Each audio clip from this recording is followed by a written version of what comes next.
Welcome to smart पाठशाला। आगे बढ़ने से पहले मेरे चैनल को लाइक करना और सब्सक्राइब करना ना भूलें। ठीक है, तो मैंने आपको प्रीवियस वीडियो में डिस्क्राइब किया था ओएसआई मॉडल के बारे में और फिजिकल लेयर के बारे में। ठीक है, तो इस वीडियो में आपको डिस्कस करने जा रहा हूँ डेटा लिंक लेयर के बारे में। ठीक है, तो ये डेटा लिंक लेयर क्या कर रही है, ये हमारी सेकेंड लेयर है जो कि हमारी नेटवर्क और फिजिकल लेयर के बीच में वर्क करती है। ठीक है, तो ये लेयर बहुत ही इंपॉर्टेंट लेयर है।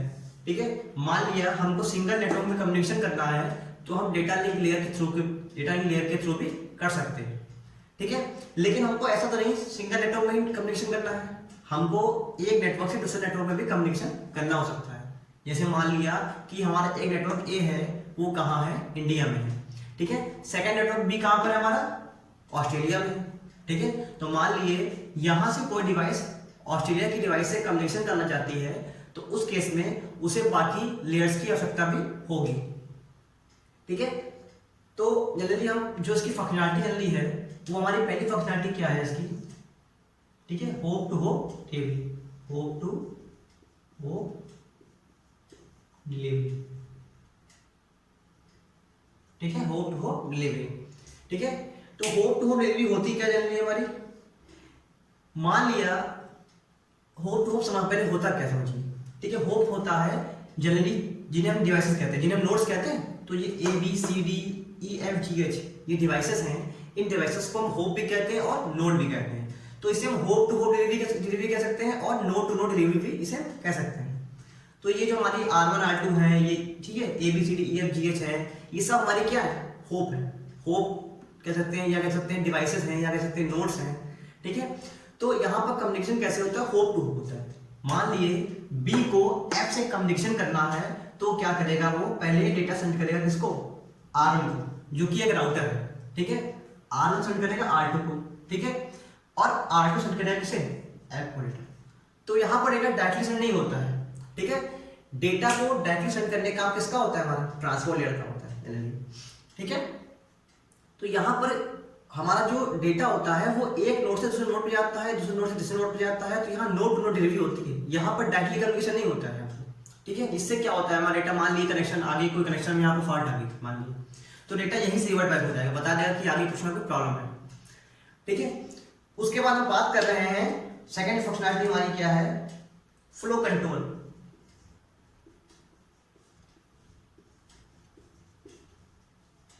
ठीक है, तो हमें फ्लो को कंट्रोल करना क्यों जरूरी है, पहली चीज तो आती है फ्लो कंट्रोल करना क्यों जरूरी है।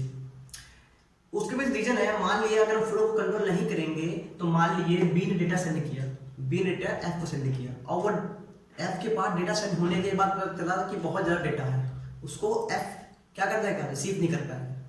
तो उस केस में यहाँ पर प्रॉब्लम आ सकती है। ठीक है, तो उसके लिए हम यहाँ पर फ्लो कंट्रोल के लिए क्या करते हैं, different types of technique use करते हैं। ठीक है, जनरली जो हमारा ट्रांसपोर्ट लेयर होती है वो फ्लो कंट्रोल हमारा रिसीवर एंड पर ही करती है जनरली, लेकिन हमारी जो डेटा लिंक लेयर है ये हर एक नोड पे फ्लो कंट्रोल करती है। ठीक है, मान लिए बी डेटा एफ को सेंड करना है तो यहां से डेटा एफ से जब R1 के पास जाएगा तो वहां पर चेकिंग होगी। ठीक है, फ्लो कंट्रोल की चेकिंग होगी। ठीक है, कि मान लिए इसकी R1 की कैलिबर कम है और ए ज्यादा डेटा सेंड कर रहा है तो उस केस में ये ओवरफ्लो हो जाएगा। ठीक है, और क्या हो जाएगा, डेटा लॉस हो सकता है। तो क्या करता है वो, हमारा डेटा क्या करता है, पहले B1 से R1 के पास जाता है, यहाँ पर फ्लो कंट्रोल होता है। फिर जब R1 से R2 पर जाता है वहां पर भी फ्लो कंट्रोल होता है, और जब R2 से F के पास जाता है वहां पर भी फ्लो कंट्रोल होता है। ठीक है, तो यहाँ हर एक नोड पे फ्लो कंट्रोल होता है। ठीक है, क्यों, क्योंकि फ्लो कंट्रोल नहीं करेंगे तो डेटा हमारा बहुत ज्यादा डेटा लॉस हो जाएगा, डेटा की ओवरलैपिंग हो जाएगी। ठीक है, ये सब दिक्कतें आ सकती है। तो फ्लो कंट्रोल करने के लिए जनरली हम यहाँ पर बहुत सारी टेक्निक यूज करते हैं। जनरली हमारी एक स्टॉप एंड वेट है, ठीक है, सॉरी हमारी स्टॉप एंड वेट है। ठीक है, दूसरी हमारी है गो बैक एंड। ठीक है, इस टाइप के डिफरेंट टाइप्स ऑफ हमारी एल्गोरिथम है जिनका यूज करते हैं हम फ्लो को कंट्रोल करने के लिए जनरली। उसके बाद हम बात करते हैं थर्ड जो हमारी है, हमारी एरर कंट्रोल की। ठीक है, तो एरर कंट्रोल की का काम क्यों पड़ रहा है यहाँ पर, हमको समझना पड़ेगा। पहले मान लीजिए बी से डेटा एफ के पास पहुंच गया और एफ को पता चला कि डेटा में एरर है, तो उस केस में फीडबैक को आने में टाइम लगेगा। ठीक है, जनरली जो हमारी ट्रांसपोर्ट लेयर होती है वो हमारी रिसीवर इन पर ही फ्लो कर, रिसीवर इन पर ही क्या करती है, एरर कंट्रोल करती है। लेकिन हमारी जो डेटा लिंक लेयर होती है क्या करती है, ये node to node error control करती है। ठीक है, जैसे मान लिए 20 डेटा R1 के पास गया, अब R1 को पता चला डेटा में कुछ फॉल्ट है, तो सीधे यहीं से फीडबैक हमारे पास आ जाएगा। ठीक है, तो यहाँ पर फीडबैक को आने में टाइम लगता है, तो हम डेटा दोबारा फिर सेंड कर देंगे सही करके। ठीक है, लेकिन अगर डेटा रिसीवर के पास पहुंच गया, मान लीजिए डेटा रिसीवर के पास पहुंच गया, फिर वहां से फीडबैक आया, तो उस केस में उसको ठीक करना क्या लगेगा, बहुत ही टाइम लगेगा ठीक करने में और डेटा को सेंड करने में। ठीक है, तो यहाँ पर क्या होती है, होप टू होप क्या होती है, एरर कंट्रोल होता है। यहाँ पर हम कह सकते हैं कि node to node error control होता है। ठीक है, तो एरर कंट्रोल करने के लिए हम बहुत सारी टेक्निक यूज करते हैं यहाँ पर। जैसे हमारी CRC है। ठीक है, इसे कहते हैं साइक्लिक रिडंडेंसी चेक। ठीक है, उसके बाद चेकसम होता है, ठीक है, पार्टी बिट होती है, ठीक है, इस टाइप की टेक्निक्स होती है।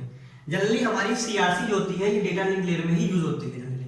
चेकसम और पार्टी बिट इसको हम ट्रांसपोर्ट लेयर जनरली यूज करते हैं। ठीक है, जो CRC है, साइक्लिक रिडंडेंसी चेक जो है, इसी को जनरली यूज करते हैं हम एरर कंट्रोल के लिए जनरली। नेक्स्ट जो हमारा पॉइंट में पढ़ना है वो हमारा है एक्सेस कंट्रोल।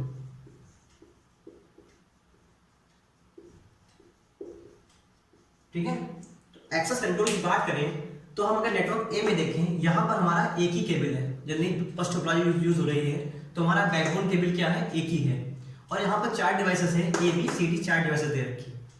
तो मान लीजिए B को डेटा C को सेंड करना है, ठीक है, उसी टाइम पे A ने डेटा सेंड कर दिया, तो डेटा दोनों का यहाँ पर आकर क्या हो जाएगा, कोलैप हो जाएगा और डेटा लॉस हो जाएगा। तो इस चीज को, इस प्रॉब्लम को अवॉइड करने के लिए, खत्म करने के लिए हम यूज करते हैं एक्सेस कंट्रोल को, कि हमारी एक बार में एक ही डिवाइस, ठीक है, डेटा को सेंड करे, ठीक है, बाकी डिवाइसेस क्या करें, वेट करें डेटा को सेंड करने के लिए। ठीक है, तो इसके लिए हम different types of technique use करते हैं। जनरली क्या होता है, CSMA-CD होती है, एलोहा होती है, स्लॉट एलोहा होती है, टोकनिंग होती है, जनरली CSMA-CD, ठीक है, carrier sense multiple access collision detection, ठीक है, अलोहा होती है, ठीक है, स्लॉटर अलोहा होती है, ठीक है, टोकनिंग होती है, इस टाइप की डिफरेंट टाइप्स ऑफ टेक्नोलॉजीज होती हैं यूज करते हैं।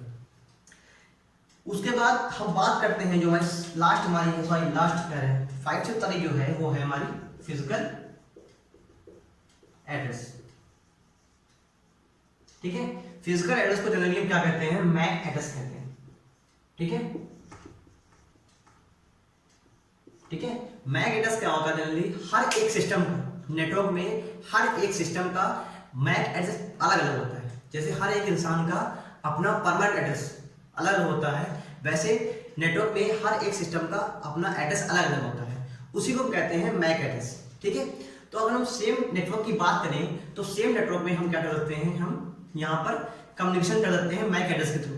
मान लीजिए A को डेटा D को सेंड करना है तो मैक एड्रेस के थ्रू डेटा को सेंड कर सकता है, लेकिन यहाँ पर हमारा सेम नेटवर्क में सारा काम तो होता नहीं है। तो मान लीजिए नेटवर्क A से डेटा नेटवर्क B में सेंड करना है, तो उस केस में हमारा मैक एड्रेस काम नहीं आएगा। ठीक है, तो उस केस में हम यूज करेंगे, क्या यूज करेंगे, हम यूज करेंगे IP एड्रेस को। ठीक है, IP एड्रेस को, IP एड्रेस, ठीक है, इंटरनेट प्रोटोकॉल एड्रेस। ठीक है, उसके बाद हम बात करें, लास्ट हमारा है फ्रेम्स। ठीक है, तो फ्रेम्स की अगर बात करें तो जब डेटा हमारा नेटवर्क लेयर से डेटा हमारा डेटा लिंक लेयर में आता है तो हमारा वो पैकेट्स के फॉर्म में होता है जनरली। जैसे जनरली आपने बिस्कुट देखे हैं, बिस्कुट्स के पैकेट्स देखे हैं, तो उनमें छोटे बहुत सारे बिस्कुट होते हैं, लाइन से लगे होते हैं, तो वो होते हैं फ्रेम्स। ठीक है, उस तरीके से हमारा पैकेट होता है उसमें बहुत सारे फ्रेम होते हैं। ठीक है, उन फ्रेम्स में हम पैकेट्स को डिवाइड कर लेते हैं और उसमें सेंडर और रिसीवर का एड्रेस को लगाकर फिजिकल लेयर में सेंड कर देते हैं, जिससे क्या होता है, डेटा हमारा एप्रोप्रिएट लोकेशन पे पहुंच जाता है। ठीक है, तो इस वीडियो में हमने आपको इतनी फंक्शनलिटी आपको पढ़ानी है इस वीडियो में। ठीक है, तो आगे में जो नेक्स्ट वीडियो होगी उसमें आपको मैं नेटवर्क लेयर के बारे में बताऊंगा। ठीक है, आज के लिए इतना ही।